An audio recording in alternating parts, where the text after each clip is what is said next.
Hello, everyone. Hope you're all doing well. The whole six of you. Brett Norris says, "Oh, I finally got a notification. You are going live." Yeah, well, I'm glad that somebody got notification because I suspect if everybody gets notification, I get a lot more people on my live than just simply one or two or three. Somehow, YouTube doesn't want to circulate my live stream. That's a shame. I don't know what's wrong with them. Easy to read says, "Hey, Mehran, it's John, 24 from Canada." John, are you the one who was in Toronto or Montreal and you were going to States for studying medicine and your girlfriend didn't want to come with you and things like that? Or am I mixing up with somebody else? And Said Buchlil says, "Hello, Mehran, sir. I am Sid Bakhlil from Morocco, 29." Thank you very much for that. AN 25. So, what is it? AN 25? So, say, Mehran, when I was 15, how old are you now? First, let me know age, gender, where you're tuning in from, then I'll read your question.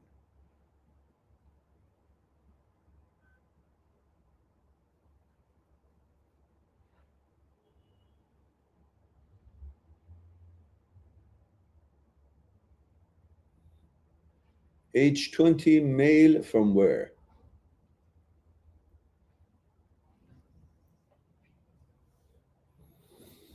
Which city, which country? Anne, 25.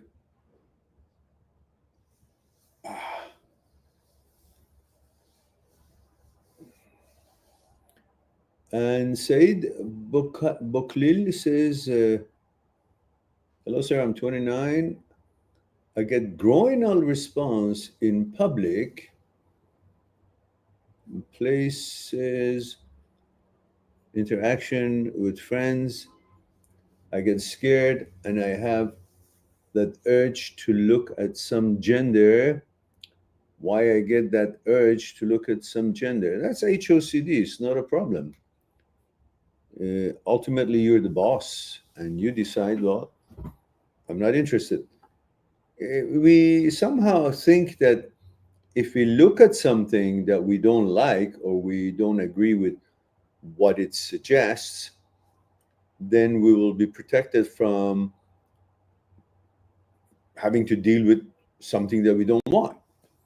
But it's all irrelevant. You're in control at all times. Suggestions from the brain has got no power other than just suggestion.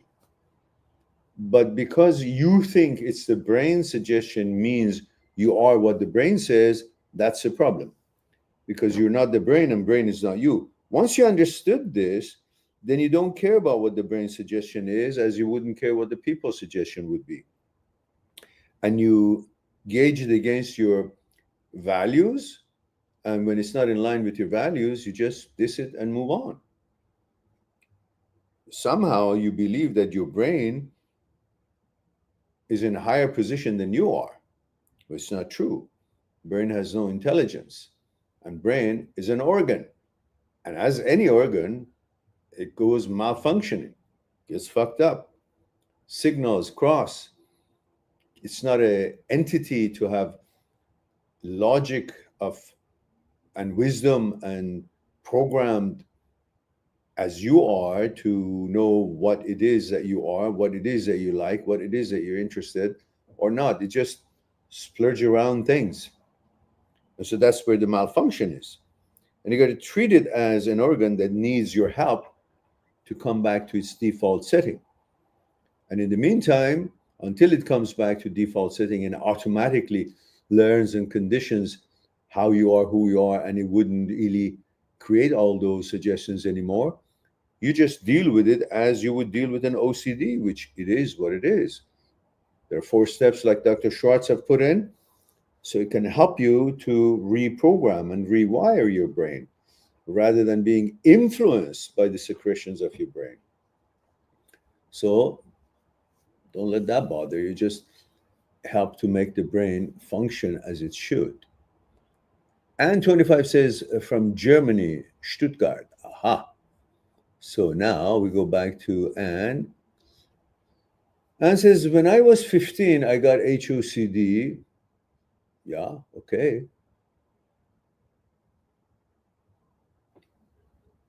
But somehow it lasted 2 weeks, and then suddenly it went away automatically. But I didn't know until now what it was, HOCD. Not necessarily, just it could be just a curiosity. At age 15, you hardly know anything, any emotion, anything that could, feel protective, or anything that could feel feminine toward the other side. It could feel something of interest, but it's not because you're interested in the same gender. It's just maybe you're interested in some kind of a friend or a protection or feeling safe, and you could see these in that same gender, or that same gender could look a little bit feminine or wear something that is colorful, that at that age, or any age pretty much, it could affect you in a different way than your preference and inclination is. So you shouldn't mix them up. And so you just pass by and do your life according to your choices and vetoes, not according to that feeling or sensation or emotion or a thought or a suggestion of the brain or whatnot. So move on. Don't worry about it. AN25 says, I appreciate the knowledge you give. You're welcome. Once I see more numbers on my live streams, I will increase the live streams. So it's up to you guys if you want to promote the channel about what it does and the information it suggests and shares, whether it's about breakups and your emotional hardship and getting back to your balance and enjoying your life, and whether it's about philosophy of living and life, whether it's about thoughts, consciousness, fear, desire, ego, whether it's about OCD and subsets of OCD. Well, these are the topics that we discuss, and you can promote the channel so we can become more popular and more visible, and we can reach more people and help more people. And George of War says, evening, Mehran. I'm George, 30, from England. Thank you for that. Says, just want to say, I think you're brilliant. A lot of your videos have really helped me out. I am shocked more people haven't come across your content. Yeah, me too. And thank you for saying that. I appreciate that very much. And I wish with the content that I've put together, 3,000 videos, and pretty much they are second to none. And I'm unanimous on that. You being from England, you should have probably seen that sitcom on your TV. What was it? Something with the Joneses. Hyacinth was the main character, the lady who was always, into showing off and making herself look big and talking about her set of periwinkle tea sets and all that. I love that show. So I'm sure you might have seen it. What was it called? Competing with the Joneses or something of that sort. And so yeah, I don't know why people haven't taken to the channel. I really presume people are not crazy, and my content is pretty good. I think YouTube really somehow doesn't circulate my channel, or my tags are not good. However, I don't know. I have no idea. Mazakaral says, hi, Miran. 35, male, New Zealand. Ora Kira. What? No, not Kia ora. Kia ora. I almost lost my Maori language. One of the things that kind of excites me and interests me is the Maori chant, the war chant. I kind of enjoy that when I see they're doing it. And I think one lady member of the parliament in Australia recently just performed that, and then the rest joined. And it looks like it pissed off some other guy who was a member of parliament there. But he can go to hell. All right, it says, how do you deal with being around people that you don't like? Oh, that makes about, 7 billion. There's so many assholes in this world. You can't just hide yourself, and you can't be antisocial, because among those assholes, there could be one or two that is worth knowing, or at least, puts a different twist on the social interactions. But is there everything else in this world that wherever you go, is there a place that you will like anybody who's there? People are different, characters, different content of their consciousness, and you can meet all kind of people. You see, look, you can't be in control of how people behave or react to you or conduct themselves in life or present themselves in life or their function, activities, or attitude and manners. You can't control that. What you're supposed to and can control is how you react to it. If you allow it to bother the hell out of you, then there are more assholes in the world than there are good people. I mean, who wouldn't, annoy you? So what are you going to do?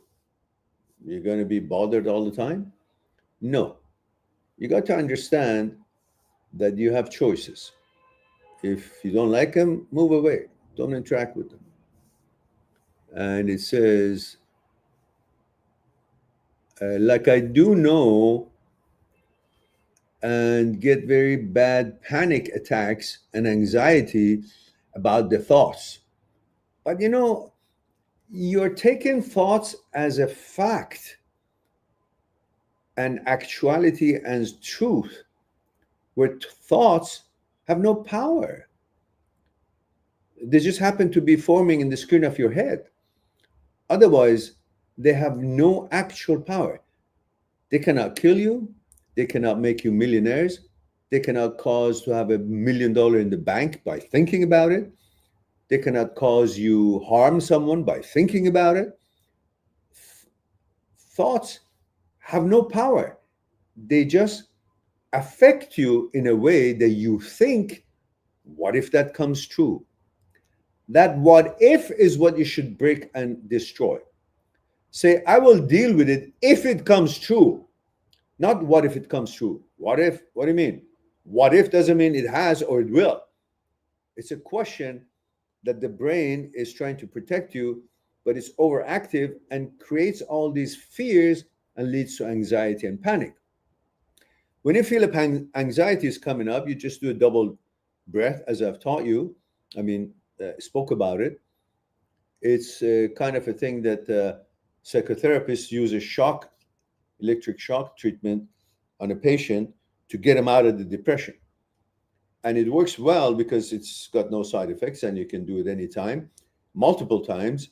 And whenever you feel anxiety or anxious, what you can do immediately, wherever you are, simple thing, a double breath. You pull one breath, and then before you exhale, you pull another one, hold a few seconds, and let it out gently. And then you breathe normally, and then you do it again. And then when you let it out gently, you breathe normally, and then you breathe again. And then you quickly notice that, my anxiety goes away. Let's do that together, all of us, and then I'll tell you what happens and why anxiety goes away. So, all together, look at me and follow me. We pull up one, and then with hand, I show you a second one, and then you can hear me do the same thing.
It's an amazing feeling.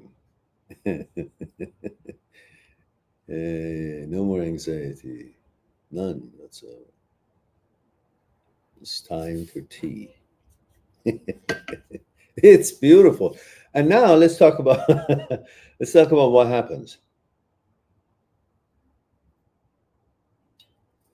Anxiety, panic attack, and all these are all thought based. It's a thought that creates an anxiety. Otherwise, there's no action that has caused you anxiety. There's no action that's caused you fear. It's not you're facing with a wild animal who's going to tear you apart or a truck about to hit you that you feel panicky or whatever you feel.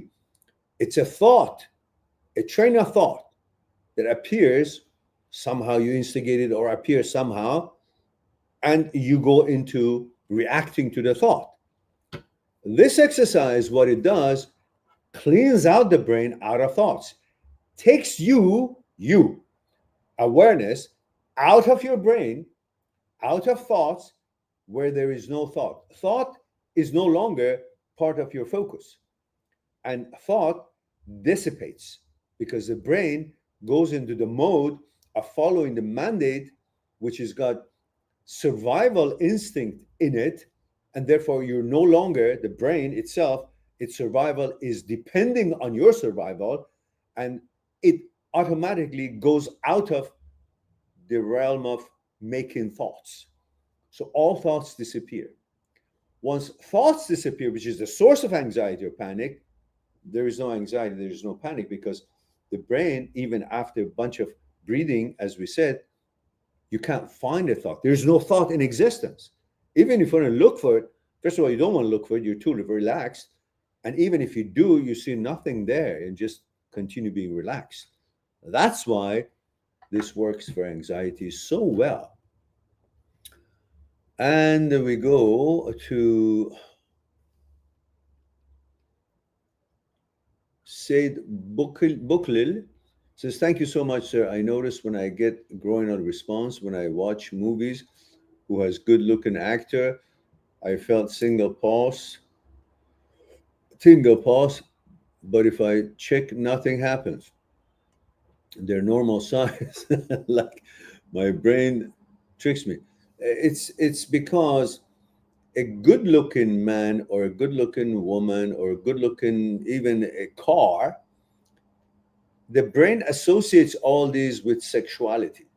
Because you are a man, you want to be good-looking, so you appreciate the good look of other species, other genders like yourself, because it represents you, and you admire, you're proud of that, your gender. And because you like to be good looking to perform good and attract women, you see a good look that represents to you, and the brain associates it with his chances to prettier girls. And that connotation goes to associating with the content of sex, the concept of sex in general. And that is what gives you a little bit of a movement there. Plus the fact that it creates a sense of inferiority, or something that you feel there's a rival that might have a better chance with women. So that anxiety does a certain kind of effect on you, which you translated because it affects every part of you, including your genitalia, and you translate that into excitement, sexual excitement about that gender. It's not true. It's about the anxiety about somebody else could have a better chance with women because he's good looking, or you consider him good looking. And at the same time, you feel, oh, well, he's good looking, and you feel threatened because you want to be the top dog for all women out there. So all these creates the fear factor or the concern factor. The amygdala creates some kind of a emotional, urgent emotional danger signal, a danger to your chances to get a woman by seeing this guy, and creates that anxiety, and that anxiety could lead or introduce itself or represent itself as any kind of response, growing response. You could have hair sticking on your skin, or your dick moves, or feel like it, or because of the concept of sex and all these together, the dick is confused, says, oh, am I supposed to move? Is there a sex here? So don't pay attention, it doesn't matter. It is like a question that when you wake up in the morning, you have your full on uh, wood, and you say, "Oh, why do I have wood? Am I bedosexual? Am I turning on with my blanket?"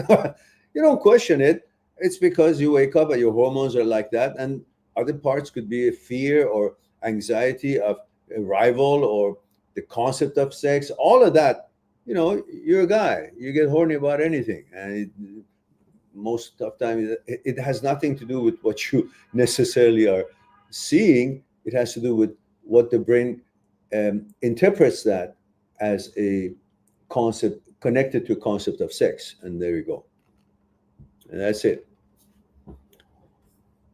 And we go to Brett Norris says, do you have any advice for perfectionism and a fear of failure? Yeah, failure is part of success, and unless you fail, you won't grow. So failure is a good news, not necessarily bad. It may temporarily make you feel like, oh shit, it didn't work out, but in fact, you've learned a lot which you really don't know. Like I learned last night in the gym that fucking you shouldn't try heavier than what you just lifted. And don't be cocky. And if you feel you've lifted one rep and your awareness tells you, hey, that's enough, don't say, oh, don't be a pussy, try it again. And then you get stuck, and you get just stuck under the heavy weight, and then you got to yell out, somebody help me. And you get fucked up shoulder like I have right now. Ah, yes. But I learned. However, I've done that before, and I still went cocky. I put extra 10 pounds on each side, and I shouldn't have. I should have put 5 pounds on each side. But to me, 20 pounds usually is nothing, but 20 pounds over, 120 pounds, that's a lot. Especially after you've done a rep with, 120 pounds already, 6 reps, and you don't have it at the moment. So I learned not to fuck up myself like that. Hopefully this will, ouch. All right, so failure is part of success. Perfectionism is bullshit. Nothing in this world is perfect. The only thing perfect is that nothing is perfect. And that's what you can bank on, and alleviates your feelings about anything. This is not a perfect world. You're not perfect. I'm not perfect. Nobody is. What is perfect? Everybody is perfect in their own ways. And depending on the choices that you make, you can make things to be to your liking or get the best response or results from your efforts based on your decisions. But you cannot calculate everything and consider, unless everything is perfect. Perfect to whose standards? To yours might be perfect. To mine, same thing could be not perfect. So how far are you going to take it? So stop this bullshit of perfectionism, because it doesn't let you live. Huh? If I was perfect, I wouldn't go to the bathroom. Who wants to go to the bathroom all the time? Or once in a while. If I was perfect, I wouldn't have a shoulder like this. I would have been able to lift whatever. But you learn. Nothing in this world is perfect, but you learn to get closer to that stage of perfection to your standards. Otherwise, stop that bullshit. For who? Who's going to give you a trophy if this thing is actually 5.3 grams, 0.2, instead of 5 grams of tea in it, for example, whatever. So chill out. If you want to live, chill out. This fucking world, nothing about it is perfect. And you want to be perfect in an imperfect environment? Fuck that. Do your best, and that's all it counts. Perfect is doing your best. That's all. That's perfect. Whether it comes out the way it should, or you expect it, or others should, that's all bullshit. Just do your best. That's all you can expect from yourself.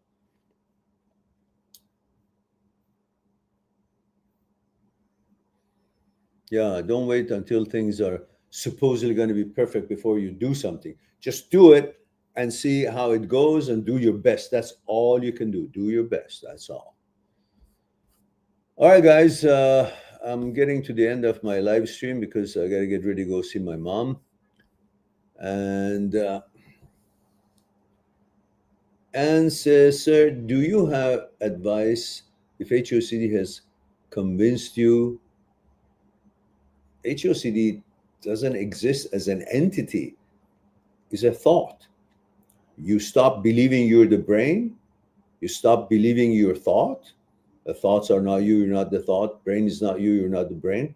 You'll be fine. But you got to put that into your program and understand that HOCD is a thought, not a fucking biological thing.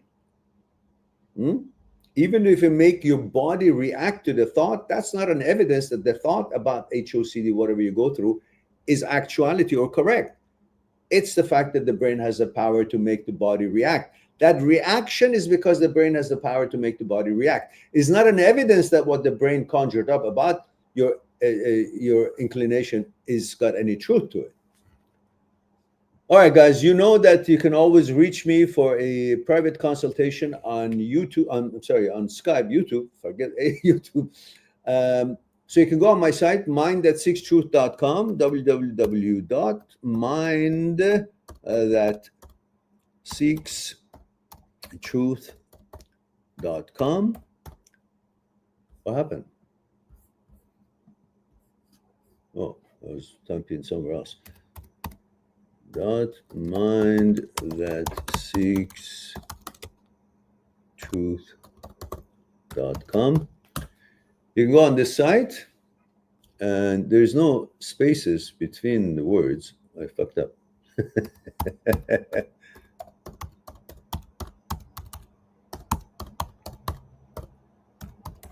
mindthat6truth.com and make an appointment to discuss what's concerning you one-on-one on Skype.